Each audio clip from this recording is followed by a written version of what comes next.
نحمده ونصلي على رسوله الكريم اما بعد فاعوذ بالله من الشيطان الرجيم بسم الله الرحمن الرحيم رب اشرح لي صدري ويسر لي امري واحلل عقدة من لساني يفقهوا قولي۔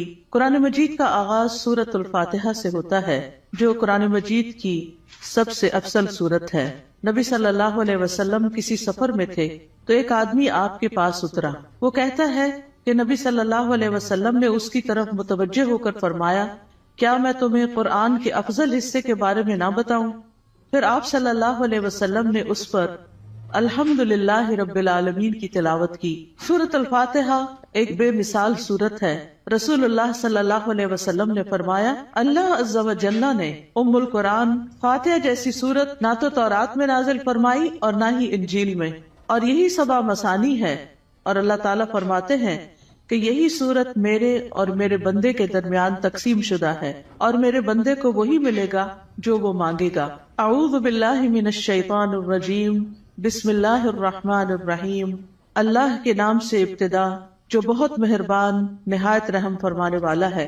قرآن مجید کی جب ابتدا کی جاتی ہے، آغاز کیا جاتا ہے، تو سب سے پہلے تعوذ پڑھا جاتا ہے کہ میں اپنے آپ کو اللہ کی پناہ میں دیتی ہوں شیطان مردود سے بچنے کے لیے۔ شیطان مردود کبھی بھی نہیں چاہتا کہ انسان سیدھے راستے کی طرف چلے، اور قرآن کا راستہ ہی سیدھا راستہ ہے۔ نبی صلی اللہ علیہ وسلم کا دیا ہوا راستہ ہی دراصل سیدھا راستہ ہے، لیکن شیطان کبھی بھی یہ نہیں چاہتا کہ ہم اس قرآن سے ہدایت پائیں۔ اسی طرح جب ہم اعوذ باللہ پڑھتے ہیں تو اس کا ایک صیغہ اعوذ بکلمات اللہ بھی ہے، یعنی ایک تو ہے اعوذ باللہ اور ایک ہے اعوذ بکلمات اللہ، کہ میں اللہ تعالیٰ کے سارے کلمات کے ساتھ اللہ کی پناہ میں اپنے آپ کو دیتی ہوں۔ کیونکہ آپ دیکھیے کہ اللہ سبحانہ تعالیٰ کی جو مختلف مخلوقات ہیں ان میں سے یعنی شیاطین تو بری مخلوق ہیں، لیکن اس کے ساتھ ساتھ فرشتے جو ہیں وہ اچھی مخلوق ہیں۔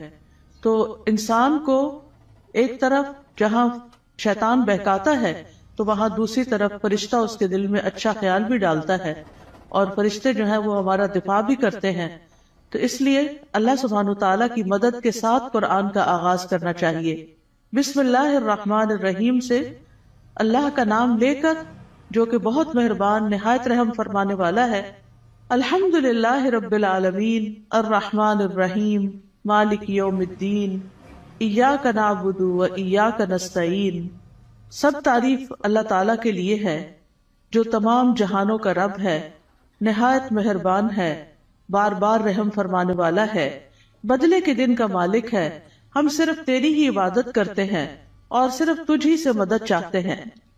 سورۃ الفاتحہ کی اہمیت کی ایک وجہ یہ بھی ہے کہ یہ سب سے زیادہ نفع مند دعا پر مشتمل ہے۔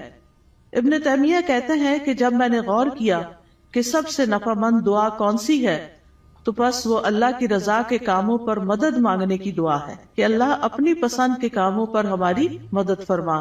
پھر میں نے سورۃ فاتحہ کی اس آیت ایاک نعبد و ایاک نستعین میں اس دعا کو پا لیا، اور اس میں دراصل انسان اللہ کی عبادت کی بات کرتا ہے کہ اللہ میں تیرا بندہ ہوں، تیری عبادت کرتا ہوں، تیری عبادت کرنا چاہ رہا ہوں۔ اور جیسا کہ آئندہ رمضان آ رہا ہے تو اس میں ہم عام دنوں سے زیادہ انشاءاللہ اللہ تعالیٰ کی عبادت کریں گے۔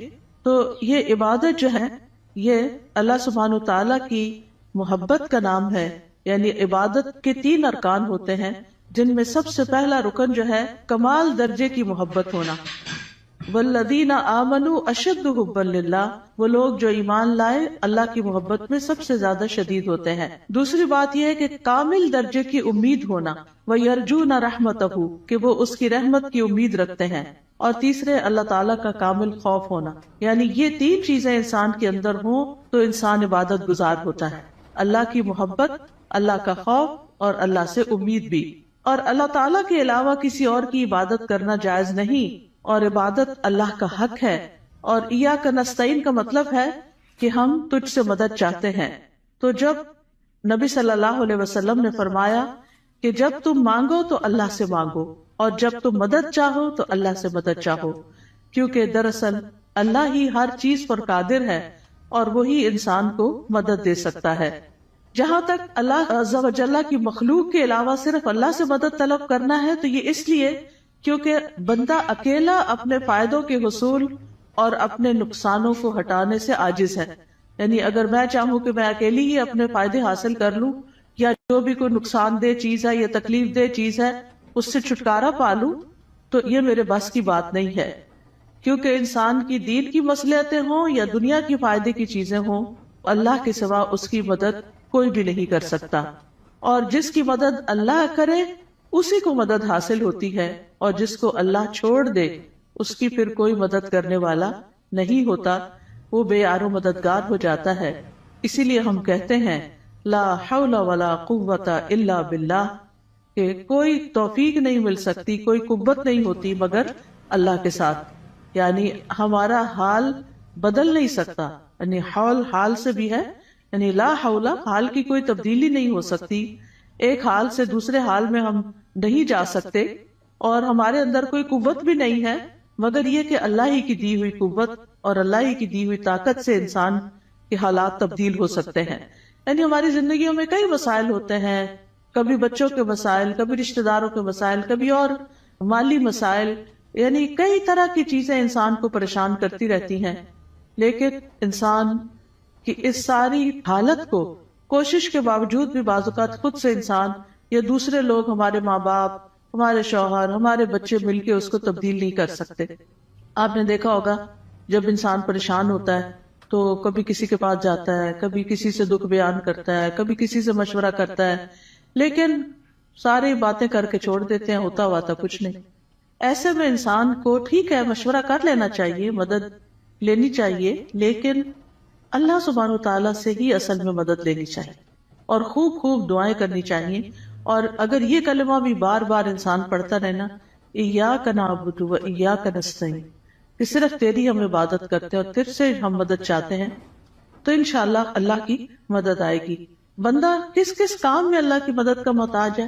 اپنے روزمرہ کے مسائل کے حل کے لیے تو محتاج ہے ہی، اپنی خوراک کے لیے ہے، اپنے لباس کے لیے ہے، اپنی رہائش کے لیے، اپنی سب چیزوں کے لیے تو ہے ہی. لیکن خاص طور پر اللہ کی عبادت کے لیے ہم سب سے زیادہ اس کے محتاج ہیں کہ ہم اس سے مدد مانگے. تو انسان اللہ تعالیٰ کے احکام بجا کے نہیں لا سکتا جب تک انسان کو اللہ کی مدد حاصل نہ ہو. برائی چھوڑنا چاہتے ہیں، اپنی کوئی بری عادت چھوڑنا چاہتے ہیں، تو ہم اس کو چھوڑ نہیں سکتے جب تک اللہ کی مدد ہمیں حاصل نہ ہو. اسی طرح دنیا میں ہماری جو تقدیر ہے، اس تقدیر میں جو غم لکھے ہیں، ان غموں سے چھٹکارا نہیں پا سکتے جب تک کہ اللہ کی مدد حاصل نہ ہو. تو اس لیے بہت ضروری ہے کہ ہم دنیا کے معاملات میں بھی اللہ کی مدد لیں، اور پھر موت کے وقت، یعنی موت کے وقت کی جو سختیاں ہیں، اور قیامت اور برزخ یعنی قبر کے عذاب اور قبر سے متعلق جو مشکلات ہیں، اور قیامت کے دن کی جو ہولناکیاں ہیں، ان سب میں بھی ہمیں اللہ سے مدد لینی چاہیے. ان سب کاموں میں اللہ عز و جل کے سوا کوئی بھی مدد کرنے کی طاقت نہیں رکھتا. تو جو شخص اللہ کی مدد طلب کرنے کا حق ادا کرتا ہے تو اللہ تعالیٰ ان کاموں میں اس کی مدد بھی کرتا ہے.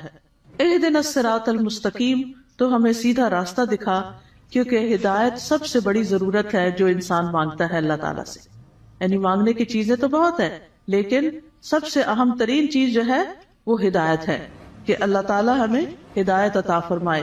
کیونکہ ہدایت جس کو مل گئی تو وہ متقین میں سے ہو جائے گا، اور جس کے اندر تقویٰ آ گیا اس کو مزید ہدایت بھی ملے گی.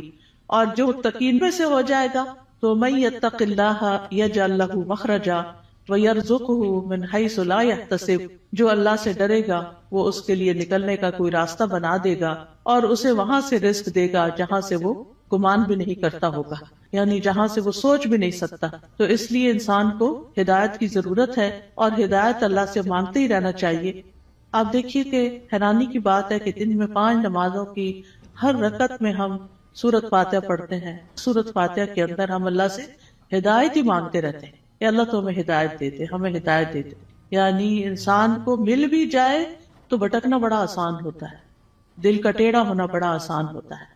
تو اس لیے بہت ضروری ہے کہ ہم سب دل لگا کے یہ دعا کرتے رہیں.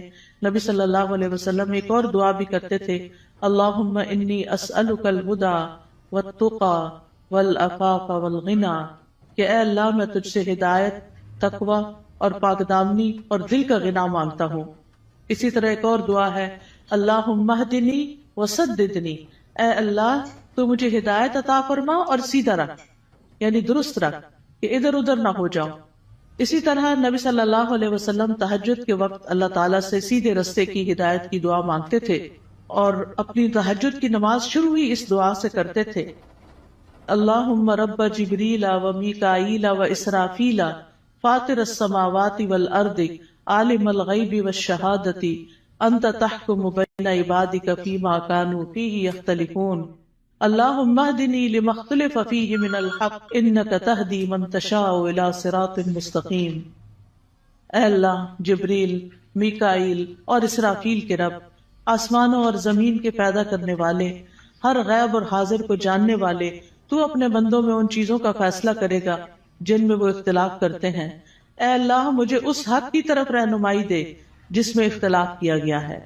یقیناً تو جس کو چاہتا ہے سیدھے رستے پہ چلاتا ہے، یعنی جن چیزوں میں لوگ اختلاف کر رہے ہیں کہ یہ سیدھا رستہ ہے کہ نہیں، تو اللہ مجھے اس میں سیدھا رستہ دکھا دے۔ اب دیکھیں، ایک تو ہوتا ہے کہ ہم دین کی طرف نہ آئیں، لیکن ہم جب دین کی طرف آ بھی جاتے ہیں نا، تو اس میں بھی لوگ، کوئی کہتا ہے یہ کرو، کوئی کہتا ہے وہ کرو، تو انسان پھر کنفیوز ہوتا ہے کہ میں کیا کروں اور کیا نہ کروں۔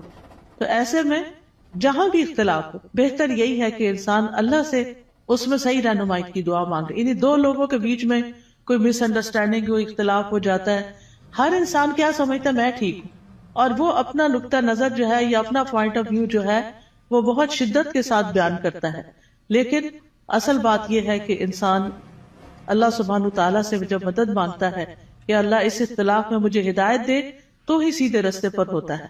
پھر اسی طرح یہ ہے کہ بچوں کو بھی صحیح فیصلے کرنے کے لیے ہدایت کی دعا دینی چاہیے۔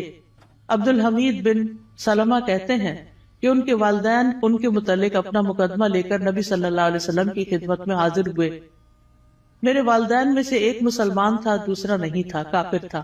نبی صلی اللہ علیہ وسلم نے بچے کو اختیار دیا تو وہ ان دونوں میں سے جو کافر تھا اس کی طرف متوجہ ہو گیا۔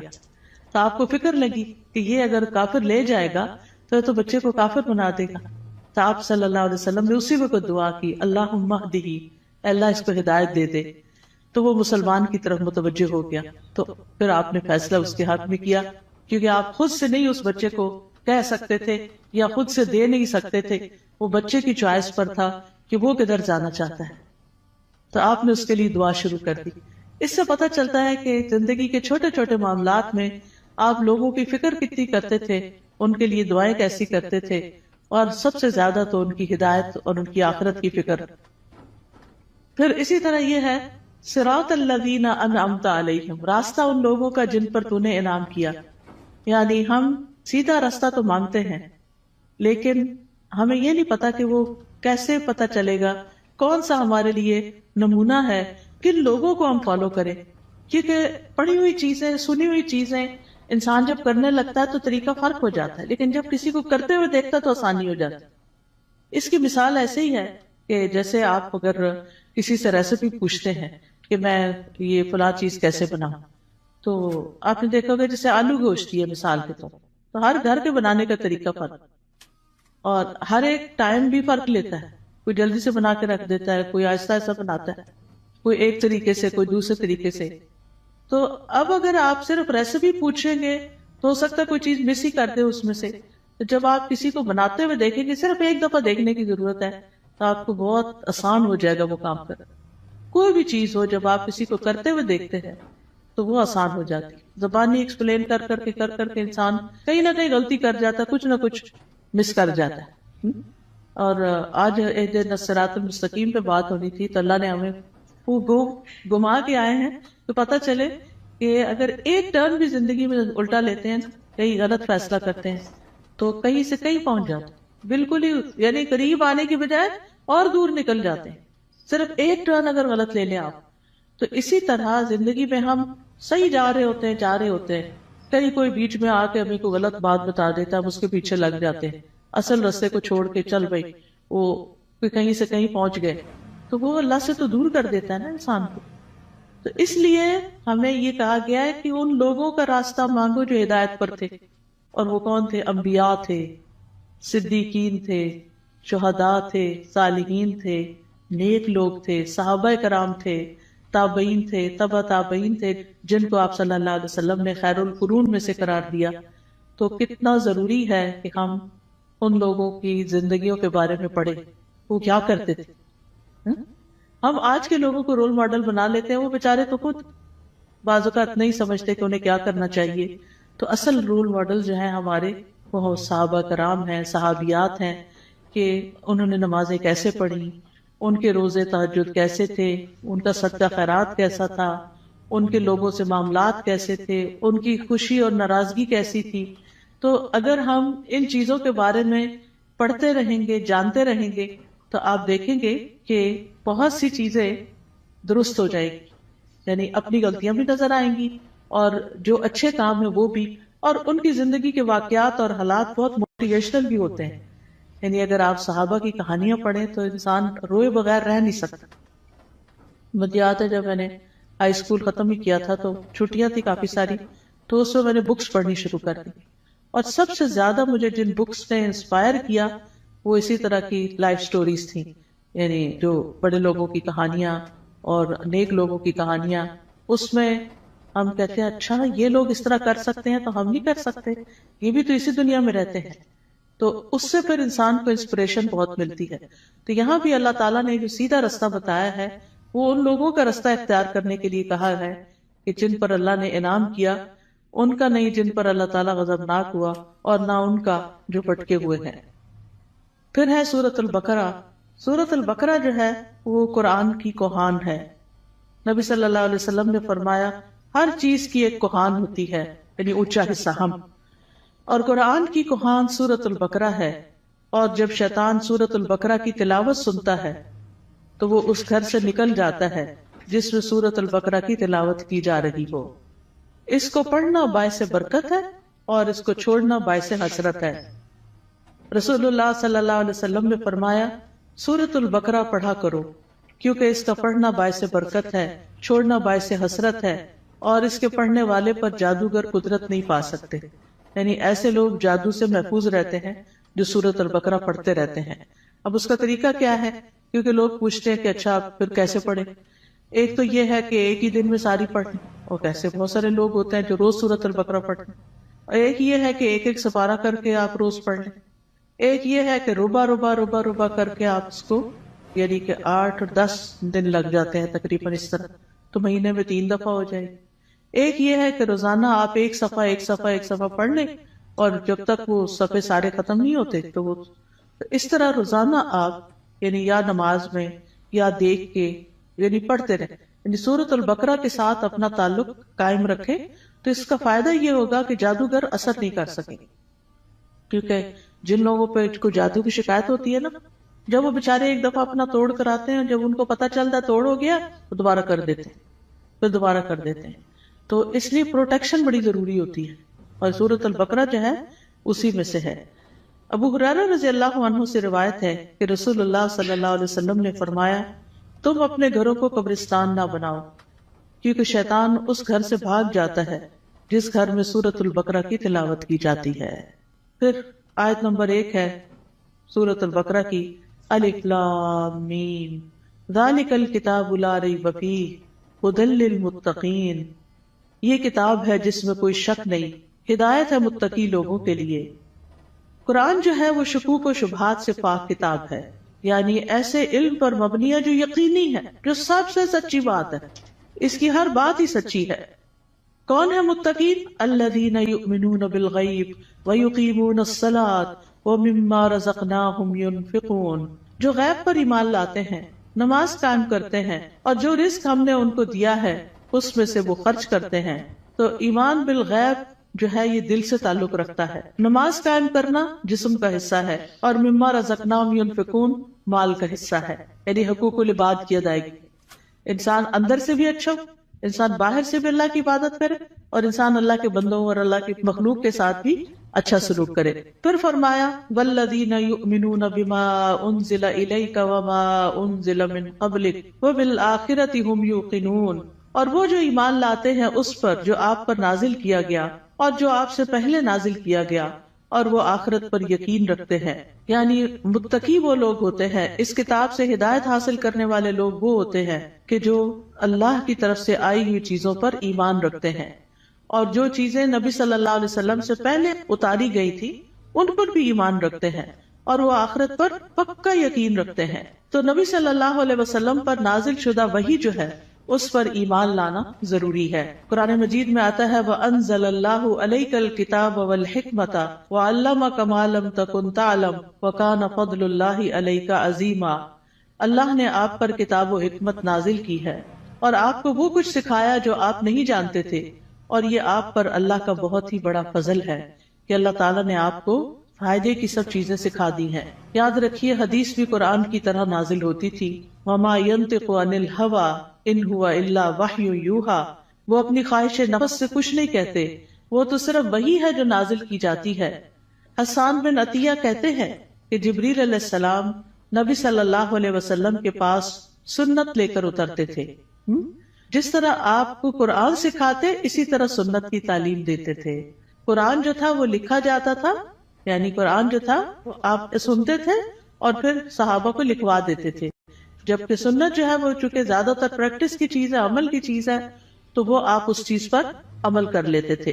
نبی صلی اللہ علیہ وسلم نے ہمیں بھی تلقین کی ہے کہ ہم اس قرآن و سنت کو مضبوطی سے پکڑے رکھیں. رسول اللہ صلی اللہ علیہ وسلم نے فرمایا میں تم میں دو چیزیں چھوڑے جا رہا، تم ہرگز گمراہ نہیں ہوگے جب تک ان دونوں کو مضبوطی سے نہ تھام لو. ایک اللہ کی کتاب اور دوسرے اس کے نبی کی سنت ہے. وَبِالْآخِرَةِ هُمْ يُوقِنُونَ. اور آخرت پر وہ یقین رکھتے ہیں. یقین کا معنی جو ہے وہ ایسا ایمان ہے جس کی طرف شک داخل، یعنی اتنا پکا کہ جیسے انسان اپنی آنکھوں سے کوئی چیز دیکھ رہا ہوتا ہے تو اس پر یقین ہوتا ہے کہ میں کوئی جھوٹ نہیں دیکھ رہا، یہ حقیقت ہے. یقین جو ہے یہ علم کا سب سے اونچا درجہ ہے. یعنی یہ نہیں کہا آخرت کا علم رکھتے ہیں، آخرت کو جانتے ہیں، نہیں، اس پر پکا یقین رکھتے ہیں، ایمان رکھتے ہیں. تو یقین کے فائدے کیا ہوتے ہیں؟ یقین کا فائدہ یہ ہوتا ہے کہ انسان کے لیے عمل آسان ہو جاتا ہے. انسان کو اللہ تعالیٰ سے یقین مانگنا چاہیے. ابو بکر رضی اللہ عنہ دعا میں یہ کلمات کہتے تھے اللہم ہب لی ایمانا و یقینا و معافاتا و نیتا. اے اللہ مجھے ایمان اور یقین اور عافیت اور اچھی نیت عطا فرما. اولئک علی ھدی من ربہم واولئک ھم المفلحون. یہی لوگ اپنے رب کی طرف سے ہدایت پر ہیں اور یہی لوگ دراصل فلاح پانے والے ہیں. اس کے بعد فرمایا بے شک وہ لوگ جنہوں نے کفر کیا ان کے لیے برابر ہے کہ آپ انہیں ڈرائیں یا نہ ڈرائیں، وہ ایمان نہیں لائیں گے. اللہ نے ان کے دلوں اور ان کے کانوں پر مہر لگا دی ہے اور ان کی آنکھوں پر پردہ ہے اور ان کے لیے بہت بڑا عذاب ہے.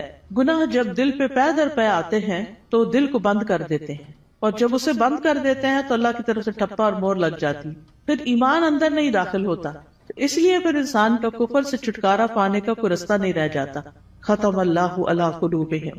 اور پھر کان بھی نہیں سنتے اور آنکھیں بھی نہیں دیکھتی، کہیں سے بھی عبرت نہیں ہوتی. انسان ایسے ہی جانوروں کی طرح زندگی گزار کر پھر اللہ کے پاس چلا جاتا ہے اور وہاں جا کر بہت بڑے عذاب کا سامنا کرتا ہے. اس کے بعد ایک تیسرے گروہ کی بات کی گئی اور وہ ہے منافقوں کا گروہ. وَمِنَ النَّاسِ مَن يَقُولُ آمَنَّا بِاللَّهِ وَبِالْيَوْمِ الْآخِرِ وَمَا هُمْ بِمُؤْمِنِينَ. لوگوں میں سے کچھ ایسے بھی ہوتے ہیں جو کہتے ہیں ہم اللہ اور یوم آخرت پر ایمان لائے، حالانکہ وہ مومن نہیں ہوتے. وہ اللہ کو دھوکہ دیتے ہیں اور ان لوگوں کو جو ایمان لائے، اور نہیں وہ دھوکہ دیتے مگر اپنے آپ ہی کو، اور وہ اس کا شعور نہیں رکھتے. فی قلوبہم مرض فزادہم اللہ مرضا ولہم عذاب علیم بما کانوا یکذبون. ان کے دلوں میں ایک بیماری ہے تو اللہ نے ان کی بیماری کو اور زیادہ کر دیا اور ان کے لیے دردناک عذاب ہے، اس لیے کہ وہ جھوٹ بولتے تھے. تو یہ کون سی بیماری ہے؟ یہ دنیا کی محبت کی بیماری ہے. اس وجہ سے وہ اللہ سبحانہ وتعالیٰ کی عبادت نہیں کرتے، اسی وجہ سے وہ آخرت کی فکر نہیں کرتے، اسی وجہ سے وہ نبی صلی اللہ علیہ وسلم کی سنت کو کوئی اہمیت نہیں دیتے. کیونکہ جب دل دنیا کی طرف جھک جاتا ہے اور اس کے اندر بڑھتا چلا جاتا ہے، جو دنیا میں ہی سکون پاتا ہے، دنیا سے محبت کرتا ہے، وہ دل پھر آخرت سے غافل ہو جاتا ہے. اور جب آخرت سے غافل ہو جاتا ہے تو پھر اللہ سبحانہ وتعالیٰ ایسے بندے کو اس کے نفس کے حوالے کر دیتے ہیں اور پھر آخرت میں اس کے لیے دردناک عذاب ہے. اور جب ان سے کہا جاتا ہے کہ زمین میں فساد نہ کرو تو وہ کہتے ہیں کہ ہم تو اصلاح کرنے والے ہیں. خبردار، بے شک وہی لوگ فساد کرنے والے ہیں. لیکن وہ شعور نہیں رکھتے. اور جب ان سے کہا جاتا ہے ایمان لاؤ جس طرح لوگ ایمان لائے، تو کہتے ہیں کیا ہم ایمان لائیں جس طرح بے وقوف ایمان لائے ہیں؟ خبردار، یقیناً وہ خود ہی بے وقوف ہیں لیکن وہ جانتے نہیں ہیں. اور جب ان لوگوں سے ملتے ہیں جو ایمان لائے تو کہتے ہیں ہم ایمان لائے، اور جب اپنے شیطانوں کے پاس تنہا ہوتے ہیں تو کہتے ہیں یقیناً ہم تو تمہارے ساتھ ہیں، ہم تو صرف مذاق کرنے والے ہیں. یعنی ایسے لوگ ہر ایک سے بنا کے رکھنے کی فکر کرتے ہیں اور کسی کو اس لیے ناراض نہیں کرنا چاہتے کہ ان سے پھر کوئی دنیا کا نقصان نہ ہو جائے. لیکن حقیقت یہ ہے یہ لوگ دین کا مذاق اڑاتے ہیں اور دین کے ساتھ نان سیریس رویہ اختیار کرتے ہیں. تو اس لیے اللہ یستہزئ بہم، جیسے یہ عمل کرتے ہیں ویسی ہی ان کی جزا ہے. اللہ بھی ان سے مذاق کرتا ہے اور انہیں ان کی سرکشی میں مہلت دیے جا رہا ہے تو وہ بھٹکتے پھرتے ہیں. یعنی اللہ سبحانہ وتعالی کا ان کے ساتھ استہزاء یہ ہے کہ وہ ان کے بدبختی کے اعمال اور خبیث حالات کو ان کے سامنے مزین کر دیتا ہے.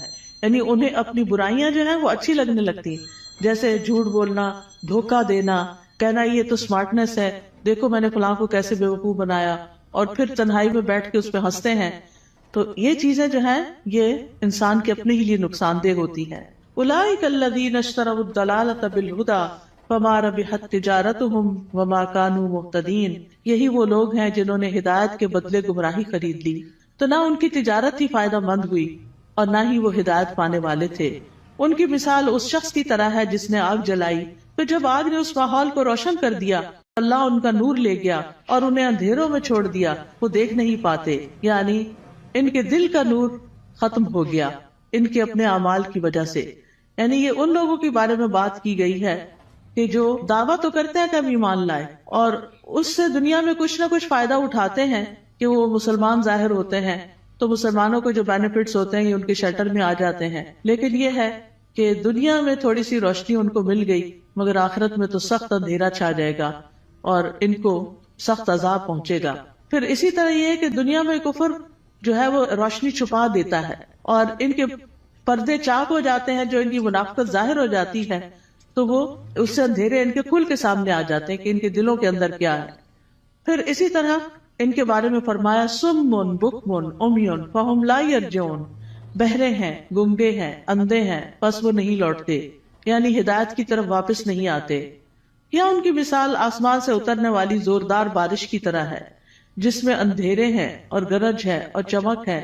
وہ کڑکنے والی بجلیوں اور موت کے ڈر سے اپنی انگلیاں اپنے کانوں میں ڈال لیتے ہیں اور اللہ کافروں کو گھیرنے والا ہے. قریب ہے کہ بجلی ان کی آنکھوں کی روشنی لے جائے، جب بھی وہ ان کے لیے روشنی کرتی ہے تو وہ اس میں چل پڑتے ہیں اور جب ان پر اندھیرا چھا جاتا ہے تو وہ کھڑے رہ جاتے ہیں. اور اگر اللہ چاہتا تو ان کی سماعت اور ان کی بصارت کو لے جاتا، بے شک اللہ خوب قدرت رکھنے والا ہے. اور یہ حقیقت ہے کہ اللہ سبحانہ وتعالی ہر چیز پر پورا قادر ہے اور ان منافقین پر بھی پوری طرح قادر ہے، اور اللہ تعالیٰ اسباب کے بغیر بھی ان کی سماعت اور بصارت کو ختم کر سکتا ہے. ہم سب کو اپنے لیے دعا کرنی چاہیے کہ اللہ تعالیٰ ہماری آنکھوں، ہمارے کانوں، ہمارے دل کو سلامت رکھ کہ ہم اس سے ہدایت پاتے رہیں. سنن ترمذی میں ایک دعا آئی ہے بڑی خوبصورت، وَمَتِّعْنَا بِأَسْمَاعِنَا وَأَبْصَارِنَا وَقُوَّاتِنَا أَبَدًا مَا أَحْيَيْتَنَا وَاجْعَلْهُ الْوَارِثَ مِنَّا، کہ اللہ ہمیں ہماری سماعت، ہماری بصارت، ہماری قوت سے فائدہ پہنچا اور اسے ہمارا وارث بنا دے. پھر اس کے بعد اگلا رکوع شروع ہوتا ہے، یا ایھا الناس اعبدوا ربکم الذی خلقکم والذین من قبلکم لعلکم تتقون. اے لوگوں اپنے رب کی عبادت کرو، الذی خلقکم جس نے تمہیں پیدا کیا، اور ان لوگوں کو بھی جو تم سے پہلے تھے تاکہ تم بچ جاؤ، یعنی برے عذاب سے بچ جاؤ. تو عبادت کی بات پہلے بھی ہو چکی کہ ہمیں اللہ نے اپنی عبادت کے لیے پیدا کیا ہے، اور عبادت میں انسان کو اللہ تعالیٰ سے شدید محبت بھی کرنی ہوتی ہے اور اس سے ڈرنا بھی ہوتا ہے اور اس سے امید بھی رکھنی ہوتی ہے. پھر فرمایا الذی جعل لکم الارض فراشا والسماء بناء وانزل من السماء ماء فاخرج به من الثمرات رزقا لکم فلا تجعلوا للہ اندادا وانتم تعلمون. وہ جس نے تمہارے لیے زمین کو فرش اور آسمان کو چھت بنایا اور آسمان سے پانی نازل کیا اور اس پانی سے تمہارے لیے پھل بطور رزق پیدا کیے، بس تم اللہ کے ساتھ کسی کو شریک نہ ٹھہراؤ حالانکہ تم جانتے ہو. اور اگر تمہیں اس قرآن میں شک ہے جو ہم نے اپنے بندے محمد پر نازل کیا صلی اللہ علیہ وسلم، تو اسی طرح کی ایک صورت تم بھی بنا لاؤ، اور اللہ کے سوا اپنے گواہوں یعنی مددگاروں کو بھی بلا لو اگر تم سچے ہو۔ فَإِن لَّمْ تَفْعَلُوا وَلَن تَفْعَلُوا فَاتَّقُوا النَّارَ الَّتِي وَقُودُهَا النَّاسُ وَالْحِجَارَةُ أُعِدَّتْ لِلْكَافِرِينَ، پھر اگر تم نے ایسا نہ کیا اور تم ہرگز نہ کر سکو گے تو بچو اس آگ سے جس کا ایندھن انسان اور پتھر ہے، جو کافروں کے لیے تیار کی گئی ہے، اور خوشخبری دے دیجئے ان لوگوں کو جو ایمان لائے اور انہوں نے نیک عمل کیے۔ تو خوشخبریاں کس کے لیے ہیں؟ گڈ نیوز کس کے لیے ہیں؟ جو ایمان لا کر اچھے کام کرتا ہو، کہ ان کے لیے ایسے باغات ہیں جن کے نیچے نہریں بہتی ہیں، جب انہیں ان باغوں میں سے کسی قسم کا پھل کھانے کو دیا جائے گا تو وہ کہیں گے یہ تو وہی ہے جو اس سے پہلے بھی ہم دیے گئے، اور انہیں اس سے ملتے جلتے پھل دیے جائیں گے۔ وہاں ان کے لیے پاک صاف بیویاں ہوگی، اور وہ ان باغات میں ہمیشہ رہنے والے ہیں، ہمیشہ کے لیے۔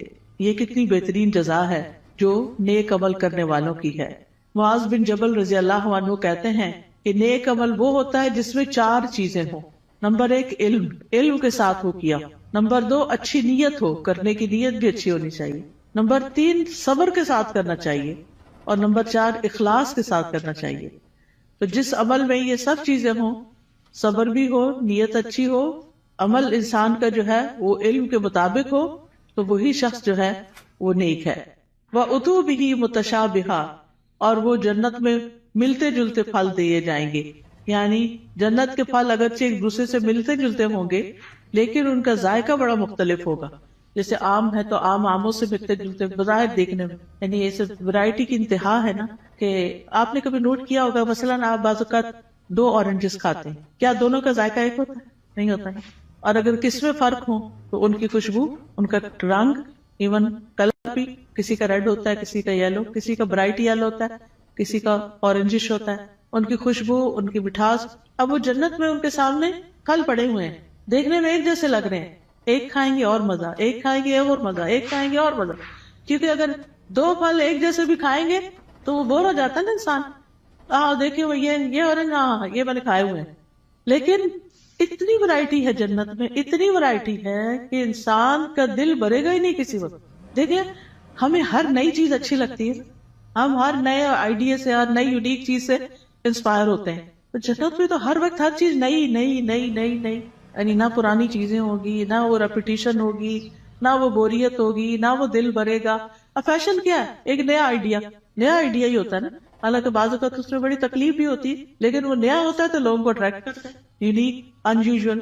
تو وہ اتو بھی متشابہہ، دیکھنے میں وہ متشابہ ہیں لیکن کھانے میں ان کا مزہ، جیسے ایک حدیث میں بھی آتا ہے کہ جنت کے جو ببول کا درخت ہوگا اس کے جو کانٹے ہوں گے، اس میں سے ایک کانٹے کے اندر 70,000 قسم کے پھل ہوں گے، یعنی اس کے اندر وہ رنگ ہوں گے اور اس کے ڈفرنٹ چیزیں ہوں گی، اور وہ جب ایک ایک چیز نکالتا جائے گا انسان تو different colour, different test, different خوشبو، ایکسپلور ہی کرتا جائے گا، ایکسپلور ہی کرتا جائے گا۔ اسی لیے خالدین فی، رہنا ہی رہنا ہے، کوئی موت نہیں ہے وہاں، جنت میں موت نہیں ہے، جہنم میں بھی موت نہیں ہو۔